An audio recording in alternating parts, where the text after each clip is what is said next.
ഈ വീഡിയോയിൽ പ്രത്യേകിച്ച് ഇസ്രായേൽ, ഗാസ, അതുപോലെ തന്നെ ലെബനാൻ ഇതുമായിട്ട് ബന്ധപ്പെട്ട വിഷയങ്ങളും കുറച്ച് ഇന്ത്യയുമായിട്ട് ബന്ധപ്പെട്ട ഡെവലപ്മെൻറ്റ്സുമാണ് ഈ വീഡിയോയിൽ ഉൾപ്പെടുത്തിയിരിക്കുന്നത്. അപ്പോൾ ഇതിൽ ഇസ്രായേൽ ഇപ്പോഴും അവരുടെ ആ ഒരു ബന്ദികളുടെ ബോഡി ഇതുവരെ കിട്ടിയിട്ടില്ല. 13 പേരുടെ ബോഡിയാണ് കിട്ടാനുള്ളത്. അപ്പോൾ അതുമായിട്ട് ബന്ധപ്പെട്ടാണ് ഇപ്പം കാര്യങ്ങൾ മുന്നോട്ട് നീങ്ങുന്നത്. ഇതിനകത്ത് ഒരു വ്യക്തിയുടെ ബോഡി ഐഡൻറ്റിഫൈ ചെയ്ത് ഇപ്പം കൃത്യമായിട്ട് അവർ മടക്കി കൊടുത്തിട്ടുണ്ട്. അതിലുപരിയായിട്ട് ഇന്നലെ രാത്രി അവർ 3 ബോഡി ഞങ്ങൾ കൊടുത്തയക്കാമെന്ന് പറഞ്ഞിട്ടുണ്ട്. അൺഐഡൻറ്റിഫൈഡ് ബോഡി എന്നാണ് പറഞ്ഞിരിക്കുന്നത്. അതായത് ശരിക്കും അവർക്കിത് ആരാണെന്ന് കണ്ടെത്താൻ കഴിഞ്ഞിട്ടില്ല. ഇതിൽ പാലസ്തീനിയാണോ അല്ലെങ്കിൽ ഇസ്രായേലിയാണോ അവർക്ക് കണ്ടെത്താൻ കഴിഞ്ഞിട്ടില്ല. പക്ഷേ 3 ശരീരങ്ങൾ കൊടുത്തയക്കാമെന്നാണ് പറഞ്ഞിരിക്കുന്നത്. ഇസ്രായേലിൽ അത് എത്തിയിട്ടുണ്ട്. അപ്പോൾ അവർ പരിശോധനയൊക്കെ പൂർത്തീകരിക്കാനുള്ള ആ ഒരു തിടുക്കത്തിലാണ്. റെഡ് ക്രോസ് ആണ് ഇത് കൊണ്ട് ഏൽപ്പിച്ചത്. ആ സൈഡിൽ ഒരു വിധത്തിൽ കാര്യങ്ങളൊക്കെ മുന്നോട്ട് നീങ്ങുകയാണ്. ഇപ്പം ഇത് കൊടുക്കാനുള്ള പ്രധാനപ്പെട്ട കാരണം വെച്ചാൽ 200 പേര് ഇപ്പം ഇസ്രായേലിൻ്റെ കസ്റ്റഡിയിലാണ്. ശരിക്കും തുരങ്കത്തിനുള്ളിലാണ് ഇവർ ഇരിക്കുന്നത്. പക്ഷേ ഇതിൻ്റെ എൻട്രൻസ് എന്ന് പറഞ്ഞാൽ സിംഗിൾ എൻട്രൻസേ ഉള്ളൂ. അത് ഇസ്രായേൽ അവിടെ വാതിലിൽ കൃത്യമായിട്ട് നിൽക്കുകയാണ്. എന്നാൽ ഇസ്രായേലിൻ്റെ ഡിഫൻസ് മിനിസ്റ്റർ ആയിട്ടുള്ള ഇസ്രായേൽ കാട്സ് പറഞ്ഞിരിക്കുന്നത് ഈ ഒരു ടണൽ ഇങ്ങനെ നിലനിർത്തിക്കോളൂ, പക്ഷേ make sure that there are no other tunnels in the area. ഗാസയ്ക്കുള്ളിൽ ഒരു ടണൽ ഉണ്ടാവാൻ പാടില്ല. എല്ലാ ടണലും അടിച്ച് പൊട്ടിക്കാൻ പറഞ്ഞിട്ടുണ്ട്. അപ്പോൾ അങ്ങനെ കണ്ണിൽ കണ്ട ടണലുകളുടെ ഉള്ളിലേക്ക് എല്ലാം തന്നെ ഇപ്പോൾ IDFന്റെ സോൾജേഴ്സ് ഇരച്ച് കയറുകയാണ് അങ്ങോട്ട്. അതാണ് ഇപ്പോൾ സംഭവിച്ചുകൊണ്ടിരിക്കുന്നത്.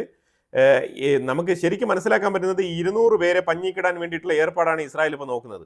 ഹമാസിനെ ഇൻഡയറക്ട്ലി സപ്പോർട്ട് ചെയ്യുന്ന എല്ലാ രാജ്യങ്ങൾക്കും തന്നെ ഇത് ശരിക്കും ഒരു പണിയായി തന്നെ മാറും. ആ രീതിയിലാണ് ഇസ്രായേലിൻ്റെ ആക്ഷൻസ്. ഇസ്രായേൽ കൃത്യമായിട്ട് IDF സോൾജേഴ്സിനെ ഓരോ ടണലുകളുടെ ഉള്ളിലേക്ക് അങ്ങ് കയറ്റി വിട്ടിരിക്കുകയാണ്. അതാണ് ഇപ്പോൾ നടന്നുകൊണ്ടിരിക്കുന്നത്. ഇത് ഗാസയ്ക്കുള്ളിൽ, കാരണം ഇപ്പോൾ ഗാസയിൽ ഹമാസ് ട്രാപ്ഡാണ്. അവർക്ക് 200 പേരെ എങ്ങനെയെങ്കിലും രക്ഷപ്പെടുത്തണം. പക്ഷെ അത് നടക്കുമെന്ന് തോന്നുന്നില്ല. അതാണ് സാഹചര്യം. ഇസ്രായേൽ കട്ടയ്ക്ക് ബാക്ക് ടു ബാക്ക് ഞങ്ങൾ അവന്മാരെ തീർത്തിട്ടേ ഉള്ളൂ എന്നുള്ള നിലയിലാണ് നിൽക്കുന്നത്. അപ്പം ഈ ഒരു പ്രഷർ ഇങ്ങനെ ഉള്ളത് കൊണ്ടാണ് ഹമാസ് പെട്ടെന്ന് തന്നെ ഈ ബോഡി എല്ലാം കൊടുത്തയക്കാനുള്ള തത്രപ്പാടിലാണ്. ഇപ്പം എങ്ങനെയെങ്കിലും ഈ ബോഡി കൊടുത്തയച്ചിട്ട് നെക്സ്റ്റ് ഫേസിലേക്ക് പോകണം. എന്നാലേ ഇപ്പോൾ 200 പേര് ഇവർ തോക്കും വെച്ചോണ്ട് ആഹാരം കിട്ടാതെ ആ ഗുഹയ്ക്കുള്ളിൽ ഇരിപ്പാണ്. ഒന്നും ചെയ്യാൻ പറ്റില്ല. ഇപ്പം അതാണ് അവസ്ഥ. ഹമാസ് ശരിക്കും പെട്ടിരിക്കുകയാണ് ഇസ്രായേലിന്റെ മുന്നിൽ. ഈ രീതിയിലൊരു ട്രാപ്പ് ഹമാസ് ഒരിക്കലും പ്രതീക്ഷിച്ചില്ല. ഗാസയ്ക്കുള്ളിൽ നിന്നും IDF കുറേ കൈത്തോക്കുകൾ കണ്ടെത്തിയിട്ടുണ്ട്.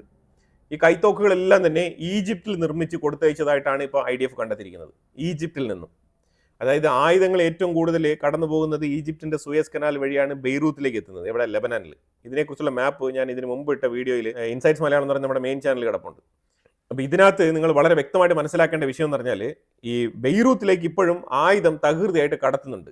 ഇത് കടത്തുന്നതിൽ ഈജിപ്തിന് പ്രധാനപ്പെട്ട പങ്കുണ്ട്. ഇതിനകത്ത് ഈജിപ്ത് എന്ന് പറയുന്നതിനേക്കാളും ഈ സൈനായ് പ്രൊവിൻസിൽ കിടക്കുന്ന ബ്രദർഹുഡിലെ ആൾക്കാരും ഈ ബ്രദർഹുഡിലെ ഈ തീവ്രവാദികൾ മൊത്തം തമ്പടിച്ചിരിക്കുന്നത് ഈ സൈനായ് പ്രൊവിൻസിലാണ്. അവിടെ ഇരുന്നുകൊണ്ടാണ് ഇവർ ഗാസയ്ക്കുള്ളിൽ ഈ രീതിയിലുള്ള കടന്നുകയറ്റങ്ങൾ നടത്തിക്കൊണ്ടിരിക്കുന്നത്. ഗാസയ്ക്കുള്ളിലേക്ക് ആയുധങ്ങൾ കൊടുത്തേക്കുന്നത്, ഡ്രോൺ മാർഗം ആയുധങ്ങൾ കടത്തിവിടുന്നത്, പല രീതിയിലുള്ള പ്രവർത്തികൾ അവിടെ ഇരുന്നാണ് ചെയ്യുന്നത് ഇവർ. അപ്പോൾ ഇതുകൊണ്ട് പ്രധാനമായിട്ട് മനസ്സിലാക്കാൻ പറ്റുന്ന പറഞ്ഞാൽ ഈ സൈനായ് എന്ന് പറഞ്ഞ ഏരിയയിൽ കുറേ മാസങ്ങളായിട്ട് ഈജിപ്റ്റ് അവിടെ മിലിറ്ററി പരേഡ് നടത്തുന്നുണ്ട്. എന്തിനാണ് ഇത് നടത്തുന്നത്? ഇത് ഈ ഇൻഡയറക്റ്റ് ആയിട്ട് ഈ ബ്രദർഹുഡിനെ സപ്പോർട്ട് ചെയ്യാൻ വേണ്ടിയിട്ടാണോ? ബ്രദർഹുഡിൻ്റെ ഇൻഫ്ലുവൻസ് ഈജിപ്തിൽ വളരെയധികം കൂടുതലാണ്.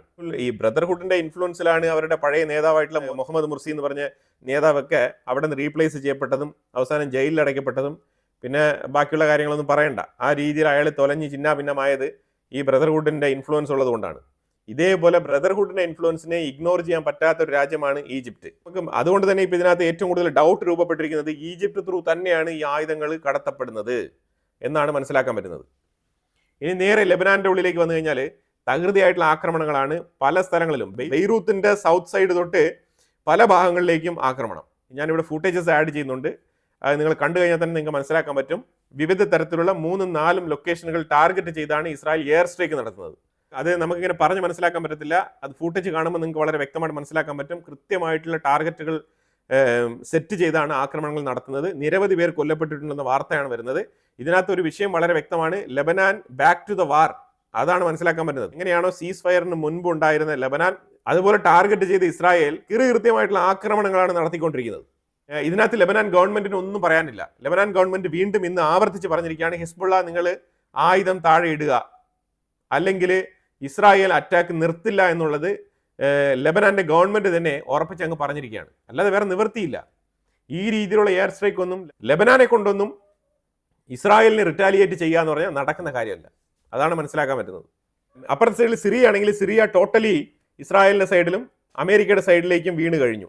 ഇനി സിറിയയുടെ സൈഡിൽ നിന്നും ലെബനാനിലേക്ക് ഒരു ഹെൽപ്പോ അല്ലെങ്കിൽ ആയുധക്കടത്തോ ഇല്ലീഗലായിട്ടോ എല്ലാം നടന്നാലോ ഓക്കെ, ഇല്ലീഗൽ അല്ലാതെ ലീഗലായിട്ട് സിറിയൻ ഗവൺമെന്റ് ത്രൂ ഇതിനു മുമ്പ് അസാദ് ഇരുന്ന സമയത്ത് കിട്ടിയ ആ ഒരു സഹകരണം, ആ ഒരു ഹെൽപ്പ് എന്തായാലും ലെബനാനിലുള്ള ഹെസ്ബുള്ളകൾക്ക് കിട്ടാൻ പോകുന്നില്ല, റദ്വാൻ ഫോഴ്സിന് കിട്ടാൻ പോകുന്നില്ല. അപ്പോൾ അതുകൊണ്ട് ഒരു ഹെൽപ്ലെസ് സിറ്റുവേഷനിലൂടെയാണ് റദ്വാൻ ഫോഴ്സ് അതുപോലെ തന്നെ ഈ ഹെസ്ബുള്ള ടീമുകളെല്ലാം തന്നെ മുന്നോട്ട് നീങ്ങുന്നത്. ഒരു ഒറ്റ പേജർ അറ്റാക്ക് കൊണ്ട് തകർന്ന് തരിപ്പണമായി പോയ ഒരു സംഘടനയാണ് ഹെസ്ബുള്ള, പറയാതിരിക്കാൻ വയ്യ. ഒമർ നെട്ര എന്ന് പറഞ്ഞ ആ ഒരു വ്യക്തിയുടെ ബോഡിയാണ് ഹമാസ് കൈമാറിയത് ഇന്നലെ.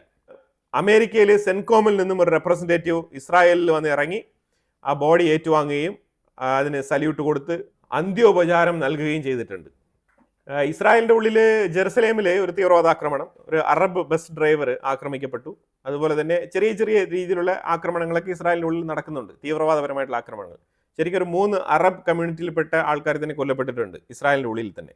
ഇതേപോലെ ചെറിയ രീതിയിലുള്ള അപകടങ്ങളൊക്കെ ഇസ്രായേലിൻ്റെ ഉള്ളിൽ നടക്കുന്നുണ്ട്. അപ്പോൾ അതൊക്കെ തന്നെ അണ്ടർ ഇൻവെസ്റ്റിഗേഷനിൽ പോയിക്കൊണ്ടിരിക്കുകയാണ് കാര്യങ്ങളൊക്കെ. പാരീസിൽ വെച്ച് നടന്ന ഒരു കൺസേർട്ട്, അതായത് ഈ കൺസേർട്ട് നടത്തിയ ആ ഒരു മ്യൂസീഷ്യൻ ഇസ്രായേലിയാണ്. അപ്പോൾ ഇസ്രായേലിൻ്റെ ആ ഒരു ടീമാണ് അവിടെ ഈ ഒരു കൺസേർട്ട് അവിടെ നടത്തിയത്. ആ കൺസേർട്ട് നടന്നുകൊണ്ടിരുന്ന സമയത്ത് പാരീസിൽ വെച്ചിട്ട് ആ സ്റ്റേഡിയത്തിൽ തന്നെ, ആ ഒരു പോഡിയത്തിൻ്റെ ഉള്ളിൽ തന്നെ പ്രതിഷേധക്കാർ കയറി വന്ന് അവിടെ തീയിടുകയാണ് ചെയ്തത്. ആ തീ വെച്ചതിൽ കസേര ഉൾപ്പെടെയുള്ള പിന്നെ അവിടെ ഉണ്ടായിരുന്ന കുറച്ച് ഫ്ലയേഴ്സ് എല്ലാം ഉണ്ടായിരുന്നു, അതെല്ലാം തന്നെ കത്തി വലിയ രീതിയിലുള്ള ഒരു അപകടമാണ് അവിടെ ഉണ്ടായത്. ഈ വിഷയത്തിൽ 4 പേരെ ഫ്രഞ്ച് പോലീസ് അറസ്റ്റ് ചെയ്തിട്ടുണ്ട്. ആന്റി ഇസ്രായേൽ പ്രൊട്ടസ്റ്റർ, അപ്പോൾ ആന്റി ഇസ്രായേലുമായിട്ട് ബന്ധപ്പെട്ട ആന്റി സെമറ്റിക് എന്നുള്ള നിലയിലാണ് ഈ ഒരു കേസ് എടുത്ത് ഈ 4 പേരെ അറസ്റ്റ് ചെയ്തിരിക്കുന്നത്. സ്റ്റീവ് വിറ്റ്കോഫ് ആണെങ്കിൽ ഇപ്പോൾ ഒരു സ്റ്റേറ്റ്മെന്റ് പറഞ്ഞിരിക്കുന്നത് ഹമാസ് സമ്മതിച്ചത്രേ, എന്താണ്, ഞങ്ങൾ ഡിസാം ചെയ്യാൻ തയ്യാറാണ് എന്നുള്ള നിലയിലുള്ള സമ്മതം അറിയിച്ചതായിട്ട് ജെറാദ് കുഷ്നർ സ്റ്റീവ് വിറ്റ്കോഫിൻ്റെ അടുത്ത് കൺഫേം ചെയ്തതായിട്ടുള്ള വാർത്ത വരുന്നുണ്ട്. ഇപ്പോൾ ലേറ്റസ്റ്റ് ഡെവലപ്മെന്റ് ആണിത്. ജെറാദ് കുഷ്നർ ഹമാസുമായിട്ട് കമ്മ്യൂണിക്കേറ്റ് ചെയ്ത് ഹമാസ് പറഞ്ഞത്രേ ഞങ്ങൾ ഡിസാം ചെയ്യാൻ തയ്യാറാണ് എന്ന് ഹമാസ് പറഞ്ഞതായിട്ട് ജെറാദ് കുഷ്നർ പറഞ്ഞു എന്ന് സ്റ്റീവ് വിറ്റ്കോഫ് കൺഫേം ചെയ്തിട്ടുണ്ട്. റഫ ഭാഗത്ത് എക്സിറ്റ് ഉള്ള ഗുഹയിലാണ് ഈ 200 പേര് കുടുങ്ങി കിടക്കുന്നത്. അപ്പോൾ അതിനകത്ത് 100 മുതൽ 200 പേരുണ്ടെന്നാണ് അപ്രോക്സിമേറ്റ് കണക്ക്. അപ്പോൾ ഇതിൽ നിന്നും ഈ 200 പേരെ സേഫ് പാസേജ് മീൻസ് നെതന്യാഹു പറയുന്നത് ജീവനോടെ വേണമെങ്കിൽ ഈജിപ്തിലേക്ക് വിടാം, ഒരിക്കലും ഗാസയ്ക്കുള്ളിൽ ഇവരെ തുറന്നു വിടാനുള്ള ഒരു പരിപാടിയില്ല, അങ്ങനത്തെ അഭിപ്രായമേ ഇല്ല. അപ്പോൾ ഈ അമേരിക്കയുടെ സൈഡിൽ നിന്നുള്ള പ്രഷർ ഉള്ളത് കൊണ്ടാണ് ഇവരെ ഇങ്ങനെ തന്നെ നിലനിർത്തുന്നത്. ഇല്ലാന്നുണ്ടെങ്കിൽ ഇസ്രായേൽ ഇതിനു മുമ്പ് തന്നെ വെടിവെച്ച് തീർത്ത് കളഞ്ഞേനെ. അപ്പോൾ ഈ സാഹചര്യത്തിലാണ് ഹമാസ് ഇപ്പം അവരുടെ ഒരു ടാക്ടിക്സ് ഉപയോഗിക്കുന്നത്. അപ്പോൾ ഞങ്ങൾ ഡിസാം ചെയ്യാമെന്ന് പറഞ്ഞു കഴിഞ്ഞാൽ ഈ 200 പേരെ രക്ഷപ്പെടുത്താൻ പറ്റുമോ എന്നുള്ളതാണ് ഇപ്പോൾ ഹമാസിന്റെ ചിന്ത. അപ്പോൾ ആ ചിന്തയിൽ നിന്നാണ് ഇപ്പോൾ ഹമാസ് പറഞ്ഞിരിക്കുന്നത് ഞങ്ങൾ ഡിസാം ചെയ്യാമെന്നുള്ളത്. ഇതൊരു പക്ഷേ ഒരു നെക്ക് പോയിന്റ് ആവാം. എന്തായാലും ഡിസാം ചെയ്ത് കഴിഞ്ഞാൽ അത്രയ്ക്ക് നല്ലതാണ്, കാരണം അതാണ് പോളിസി. ആ പോളിസി പ്രകാരമാണ് 20 പോയിന്റുകൾ എഴുതി ഉണ്ടാക്കി ആ 20 പോയിന്റുകൾ ഡ്രാഫ്റ്റ് ചെയ്ത് first phase peace agreement sign ചെയ്തിരിക്കുന്നത്. അപ്പോൾ സെക്കൻഡ് ഫേസിലേക്ക് പോകണം എന്നുണ്ടെങ്കിൽ ഈ ഡിസാം ചെയ്യാം എന്നുള്ള ആ ഒരു സമ്മതം അത് വളരെ ഇമ്പോർട്ടൻ്റ് ആണ്. അപ്പോൾ അങ്ങനെ ഡിസാം ചെയ്യാമെന്ന് പറഞ്ഞ് സമ്മതിച്ചത് ഈ 200 പേരെ രക്ഷപ്പെടുത്താനാണോ എന്നും കൂടി നമുക്ക് ചിന്തിച്ച് നോക്കേണ്ടതുണ്ട്. തീർച്ചയായിട്ടും ഇസ്രായേലിലെ ഡിഫൻസ് ഫോഴ്സ് അതേപോലെ ഹമാസ് ഇതിനെക്കുറിച്ച് ഷിൻബെറ്റ് ഉൾപ്പെടെ ഇതിനെക്കുറിച്ച് ഡീറ്റെയിൽ ആയിട്ടുള്ള അനാലിസിസ് നടത്തിയിട്ടുണ്ടാവും. പിന്നെ ട്രംപ് എത്രമാത്രം ചിന്തിച്ചാലും നെതന്യാഹു അതിനേക്കാളും മിടുക്കനാണ്. അപ്പോൾ അതുകൊണ്ട് ഇവരെ എങ്ങനെ കൈകാര്യം ചെയ്യണം എന്നുള്ളത് കൃത്യമായിട്ട് ടാർഗറ്റ് ചെയ്ത് സെറ്റ് ചെയ്തിട്ട് തന്നെയായിരിക്കും തുറന്നുവിടുക. ഇതേപോലെ തുറന്നുവിട്ട എത്രയോ ആൾക്കാരെ ഇസ്രായേൽ പിന്നീട് പോയിട്ട് അവരെ ഇല്ലാതാക്കിയിട്ടുണ്ട്. അപ്പോൾ അതുകൊണ്ട് ഇവരെ തുറന്നു വിടുക എന്നുള്ളത് ഇസ്രായേലിനെ സംബന്ധിച്ചിടത്തോളം വലിയ സംഗതിയൊന്നുമില്ല. ഗാസയുടെ ഉള്ളിലേക്കാണ് ഇവരെ തുറന്നു വിടുന്നതെങ്കിൽ പിന്നെ നോക്കേണ്ട ആവശ്യമില്ല, ഇസ്രായേൽ കൃത്യമായിട്ട് ടാർഗറ്റ് സെറ്റ് ചെയ്യും. അപ്പോൾ എന്തായാലും അമേരിക്കയുടെ ഒരു പ്ലേ ആണ് ഇപ്പോൾ ഇതിനകത്ത് നമുക്ക് കാണാൻ കഴിയുന്നത്. തുടർന്ന് ഖത്തറിന്റെ പ്രഷറുണ്ട്. ഖത്തറിനോടൊപ്പം നിന്നുകൊണ്ടാണ് അമേരിക്ക ഈ ഒരു കളി കളിക്കുന്നത്. ശരിക്കും അമേരിക്ക ഈ ഒരു വിഷയത്തിൽ ഇസ്രായേലിനെതിരെയാണ് നിൽക്കുന്നതായിട്ട് മനസ്സിലാക്കാൻ പറ്റുന്നത്. കസഖസ്ഥാൻ അബ്രഹാം അക്കോർഡ് സൈൻ ചെയ്തിരിക്കുകയാണ്. കസഖസ്ഥാൻ ഇസ്രായേലിനോടൊപ്പമാണ് അവരുടെ സോളിഡാരിറ്റി അറിയിച്ചുകൊണ്ട് മുന്നോട്ട് പോകുന്നത്. അബ്രഹാം അക്കോർഡ് സൈൻ ചെയ്തിരിക്കുകയാണ്. മീൻസ് ഇപ്പോൾ സൗദി അറേബ്യ ഉൾപ്പെടെയുള്ള പല രാജ്യങ്ങളും സൈൻ ചെയ്തിട്ടുണ്ട്. പക്ഷേ ഏഷ്യൻ സൈഡിലുള്ള ഒരു രാജ്യം കസഖസ്ഥാൻ അബ്രഹാം അക്കോർഡിലേക്ക് വരിക എന്ന് പറഞ്ഞു കഴിഞ്ഞാൽ ഏഷ്യൻ സൈഡിൽ അമേരിക്കയുടെ ഇൻഫ്ലുവൻസ് എന്ന് പറയുന്നതിലുപരിയായിട്ട് ഇസ്രായേലിനെ സംബന്ധിച്ചിടത്തോളം അതൊരു പോസിറ്റീവ് പോയിന്റ് ആണ്. അതുപോലെ ലെബനാനെ നിരീക്ഷിക്കാനും അതേപോലെ ഇസ്രായേലിന് ഒരു സപ്പോർട്ടായിട്ടും സിറിയയ്ക്ക് ഒരു പ്രൊട്ടക്ഷൻ എന്നുള്ള നിലയിലും അമേരിക്കൻ ട്രൂപ്പ് 2000-ലധികം അമേരിക്കൻ ട്രൂപ്പ് സിറിയയ്ക്കുള്ളിലുണ്ട്. അപ്പോൾ അവരെന്താണ് ഇപ്പം ഉദ്ദേശിക്കുന്നത് പറഞ്ഞാൽ സിറിയൻ ഗവൺമെന്റ് ഇസ്രായേലുമായിട്ട് ഒരു അബ്രഹാം അക്കോർഡ് അഥവാ ഒരു നാച്ചുറലൈസേഷൻ അല്ലെങ്കിൽ ഒരു നോർമലൈസേഷൻ നെക്സ്റ്റ് ലെവലിലേക്ക് ഒരു ബന്ധം കൊണ്ടുവരാൻ സിറിയയും ഇസ്രായേലും തമ്മിൽ ശ്രമിക്കുന്നുണ്ട്. ഇസ്രായേലിന്റെ വാട്ടർ ഗ്യാസ് പൊളിറ്റിക്സിനെ കുറിച്ച് ഞാൻ ഒരു വീഡിയോ ചെയ്ത് ഇട്ടിട്ടുണ്ട്. അത് കണ്ടിട്ടുള്ളവർക്ക് വളരെ വ്യക്തമായിട്ട് മനസ്സിലാക്കാൻ പറ്റും സിറിയയുമായിട്ട് ബന്ധപ്പെട്ട് ഇസ്രായേൽ എന്താണ് പ്രതീക്ഷിക്കുന്നത് എന്നുള്ളത്. ഗ്യാസ് ഫീൽഡുമായിട്ടൊക്കെ ബന്ധപ്പെട്ട്. അപ്പോൾ ഇങ്ങനെ കുറച്ച് സ്ഥലങ്ങളൊക്കെ ഇസ്രായേലിന് ഇപ്പം സിറിയ എഴുതി കൊടുക്കേണ്ടതുണ്ട്. അപ്പോൾ അങ്ങനത്തെ കാര്യങ്ങളെല്ലാം തന്നെ റെഡിയാക്കാൻ വേണ്ടിയിട്ടാണ് അമേരിക്കൻ ട്രൂപ്പ് ഈ വിഷയങ്ങളെല്ലാം, ഇസ്രായേലിന് വേണ്ടപ്പെട്ട കാര്യങ്ങളെല്ലാം സിറിയയ്ക്കുള്ളിൽ നടന്നു തീരുന്നത് വരെ സിറിയയ്ക്കുള്ളിൽ പെർമനൻ്റ് ആയിട്ടൊരു അമേരിക്കൻ ബേസ്, അതിൽ 2500 കുറയാത്തത്രയും അമേരിക്കൻ ട്രൂപ്സ് സോൾജേഴ്സ് അവിടെ ഉണ്ടാവും. അമേരിക്ക ഇപ്പോൾ ജസ്റ്റ് അത് ഉറപ്പ് കൊടുത്തിരിക്കുകയാണ് സിറിയയ്ക്ക്. ഹെസ്ബുള്ള ഈ ടയർ എന്ന് പറഞ്ഞ സ്ഥലത്ത് ഇസ്രായേൽ നടത്തിയ ആക്രമണത്തിനെതിരെ ലെബനാൻ ഗവൺമെന്റിനെ എതിർത്തുകൊണ്ട് പല രീതിയിലുള്ള സ്റ്റേറ്റ്മെന്റുകളൊക്കെ പുറപ്പെടുവിക്കുന്നുണ്ട്. തീർച്ചയായിട്ടും നിങ്ങൾ സൈനിസ്റ്റ് റെജ്യൂമുമായിട്ട് നിങ്ങൾ സംസാരിച്ച് കാര്യങ്ങളൊക്കെ ഒരു രീതിയിൽ മയത്തിൽ നിർത്തുക, ഇല്ലാന്നുണ്ടെങ്കിൽ ഞങ്ങൾ രംഗത്തിറങ്ങും എന്നാണ് പറഞ്ഞിരിക്കുന്നത്. ഇവിടെ രംഗത്ത് ഇറങ്ങാൻ എവിടെ പുറത്തിറങ്ങണ്ടേ? അതിനു മുമ്പ് തന്നെ ഇസ്രായേൽ അവിടെ തുരുതരാ അറ്റാക്ക് നടത്തിക്കൊണ്ടിരിക്കുകയാണ്. ഇനി ഈ പുകയ്ക്കുള്ളിൽ എവിടെ നിന്നാണ് ഇവർ പുറത്തിറങ്ങുന്നത്? ഇവരെ പുറത്തിറങ്ങാൻ ഇസ്രായേൽ അനുവദിക്കുമെന്ന് തോന്നുന്നില്ല. ഇവർക്ക് ഇങ്ങനെ വെറുതെ സ്റ്റേറ്റ്മെന്റുകളൊക്കെ പറഞ്ഞുകൊണ്ട് ഇങ്ങനെ മുന്നോട്ട് പോകാനേ ഉള്ളൂ. പത്രങ്ങൾ ഇങ്ങനെയൊക്കെ അടിച്ചിറക്കും. പക്ഷേ ഹെസ്ബുള്ള ശരിക്കും പറഞ്ഞാൽ പെടാപ്പാട് വിട്ടുകൊണ്ടിരിക്കുകയാണ്. ഇത് കഴിഞ്ഞ് നമ്മൾ ട്രംപിന്റെ വിഷയത്തിലേക്ക് ഒന്ന് വന്നു കഴിഞ്ഞാൽ, ട്രംപ് അബദ്ധത്തിൽ ഒരു സ്റ്റേറ്റ്മെന്റ് അങ്ങ് പറഞ്ഞു പോയി. അതായത് പാകിസ്ഥാൻ രഹസ്യമായിട്ട് ആണവായുധ പരീക്ഷണങ്ങൾ നടത്തുന്നു എന്നുള്ള സ്റ്റേറ്റ്മെന്റാണ് പറഞ്ഞു വെച്ചത് 2-3 ദിവസങ്ങൾക്ക് മുമ്പ്. ഇതിനെ ഇന്ത്യ ഒരു ഫയർ പോയിന്റ് ആയിട്ട് എടുത്തിട്ട് ഇന്ത്യ കൃത്യമായിട്ട് ഇതിന് താക്കീത് കൊടുത്തിട്ടുണ്ട്. പാകിസ്ഥാൻ വേണ്ടാത്ത പണികൾ ചെയ്യാൻ നിൽക്കരുത്, ഇന്ത്യക്ക് ഇത് ചെയ്യാൻ വലിയ സമയതാമസമൊന്നും വേണ്ടി വരില്ല. അമേരിക്കയ്ക്കും കൂടി ഇൻഡയറക്റ്റ് ആയിട്ട് കൊടുക്കുന്ന മെസ്സേജാണ്. ഇനി ഇന്ത്യ എങ്ങാനും പരീക്ഷണം നടത്തുകയാണെന്നുണ്ടെങ്കിൽ അതിനെ ചോദ്യം ചെയ്യാൻ വരരുത് എന്നുള്ളൊരു മെസ്സേജും കൂടിയാണ് ഇന്ത്യ ഇപ്പോൾ പറഞ്ഞു വെച്ചിരിക്കുന്നത്. ഇനി നമ്മൾ ബംഗ്ലാദേശുമായിട്ട് ബന്ധപ്പെട്ട ഒരു വിഷയം എന്ന് വെച്ചാൽ, ഞാനിവിടെ ഒരു മാപ്പ് കാണിക്കുന്നുണ്ട്. ഈ മാപ്പിൽ നിങ്ങൾ നോക്കിക്കഴിഞ്ഞാൽ വളരെ വ്യക്തമായിട്ട് മനസ്സിലാക്കാൻ പറ്റും. ഇവിടെ ഈ ഓറഞ്ച് കളർ ഡോട്ട് എവിടെയൊക്കെ ഇട്ടിട്ടുണ്ടോ അവിടെയെല്ലാം തന്നെ ചൈനയുടെയും തുർക്കിയുടെയും എയർ ഡിഫൻസ് സിസ്റ്റംസ് കൊണ്ട് ബംഗ്ലാദേശ് അവിടെ ഘടിപ്പിക്കുകയാണ്. അതുപോലെ തന്നെ സിലിഗുരി ബോർഡറിൻ്റെ തൊട്ടടുത്ത് തന്നെ ഒരു റഡാർ സ്റ്റേഷൻ ബംഗ്ലാദേശ് സ്ഥാപിച്ചിട്ടുണ്ട്. ഇത് ചൈനയുടെയാണ്.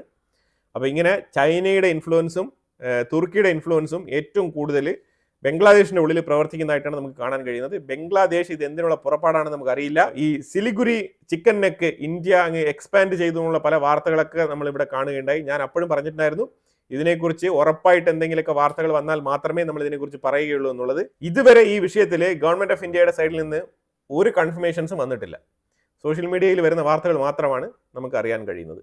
അപ്പോൾ അതുകൊണ്ട് തന്നെയാണ് നമുക്ക് ഇതിനകത്ത് ഒരു തീരുമാനം എടുക്കാൻ പറ്റാത്തത്. ഇപ്പോൾ ബംഗ്ലാദേശിന്റെ സൈഡിൽ നിന്ന് വരുന്ന വാർത്ത എന്ന് പറഞ്ഞാൽ, സിലിഗുരി ഭാഗത്ത് അവർ ആ ഡിസ്പ്യൂട്ട് ഏരിയയുടെ തൊട്ടടുത്ത് തന്നെയാണ് ഈ റഡാർ സിസ്റ്റം കൊണ്ട് സ്ഥാപിച്ചിരിക്കുന്നത്. എയർ ഡിഫൻസ് സിസ്റ്റം കൂടി ചേർന്ന ഒരു റഡാർ സിസ്റ്റമാണ് അവിടെ കൊണ്ട് സ്ഥാപിച്ചിരിക്കുന്നത്. ബംഗ്ലാദേശ് രണ്ടും കൽപ്പിച്ച് തന്നെയാണ്. പാകിസ്ഥാന്റെ കംപ്ലീറ്റ് സപ്പോർട്ടുണ്ട്. അതേപോലെ ചൈന, തുർക്കി ഇവരെല്ലാവരും കൂടി ഒരുമിച്ച് തന്നെയാണ് ബംഗ്ലാദേശിൽ ഇറങ്ങി കളിക്കുന്നത്. ഇതൊക്കെ ഇന്ത്യ ഈ യൂനസ് വന്ന് അടുത്ത മാസം തന്നെ അടിച്ച് ഒതുക്കി അതിനെയൊക്കെ മൂലയിൽ അങ്ങ് ഇരുത്തണമായിരുന്നു. ഇസ്രായേൽ ആണെന്നുണ്ടെങ്കിൽ ഇപ്പം ഒരു 4 ഫൈറ്റർ ജെറ്റ് എടുത്തുകൊണ്ട് പോയിട്ട് തുരുതര അങ്ങ് 4 എണ്ണം കൊടുത്തങ്ങ് മൂലയ്ക്ക് ഇരുത്തിയേനെ. ഇന്ത്യ അത് ചെയ്യാത്തതാണ് യുവമാരൊക്കെ ഇങ്ങനെ കിടന്ന് നിഗളിക്കാനുള്ള കാരണം. ഇന്ത്യയുടെ ബെങ്ടുബി മിലിറ്ററി സ്റ്റേഷൻ, ഇത് സിലിഗുരിയുടെ അടുത്തിരിക്കുന്ന മിലിറ്ററി സ്റ്റേഷനാണ്. ആ സിലിഗുരി മിലിറ്ററി സ്റ്റേഷന്റെ അടുത്ത് വെച്ചിട്ട് ഒരു ബംഗ്ലാദേശ് പൗരനെ ഫേക്ക് ഐ ഡി, ഇന്ത്യയുടെ ഫേക്ക് ഐഡന്റിറ്റിയിൽ ഒരുത്തനെ പിടികൂടിയിട്ടുണ്ട്. അവനെ പെട്ടെന്ന് റിലീസ് ചെയ്യുന്നില്ല. അവൻ എന്തുകൊണ്ടാണ് ഇങ്ങനെ ഫേക്ക് ഐ ഡി നിർമ്മിച്ചത്, ഇതുമായിട്ട് ബന്ധപ്പെട്ട ചെയിൻ ഓഫ് വർക്കുകൾ എവിടേക്കാണ് നടന്നത്, ആരൊക്കെയാണ് ഇതിനകത്ത് ബന്ധപ്പെട്ടിരിക്കുന്ന ഇൻവെസ്റ്റിഗേഷനുമായിട്ട് ബന്ധപ്പെട്ട് ഇവനെ കസ്റ്റഡിയിൽ എടുത്ത് വെച്ച് ചോദ്യം ചെയ്തുകൊണ്ടിരിക്കുകയാണ്. ഇപ്പോൾ മിലിറ്ററിയുടെ കസ്റ്റഡിയിലാണ് ഇപ്പോൾ ഉള്ളത്. അവനെ വൈകാതെ തന്നെ NIA-യിലേക്ക് കൈമാറുമെന്നാണ് പറഞ്ഞിരിക്കുന്നത്. അപ്പോൾ അങ്ങനെ ഈ വീഡിയോയിൽ കുറേ നിർണായകമായിട്ടുള്ള വിഷയങ്ങളാണ് നമ്മൾ പങ്കുവച്ചത്. ഇതിനെക്കുറിച്ചുള്ള അഭിപ്രായങ്ങൾ കമന്റ് ബോക്സിൽ രേഖപ്പെടുത്തുക. കൂടുതൽ വാർത്തകളുമായിട്ട് അടുത്ത വീഡിയോയിൽ വരാം. Thank you so much.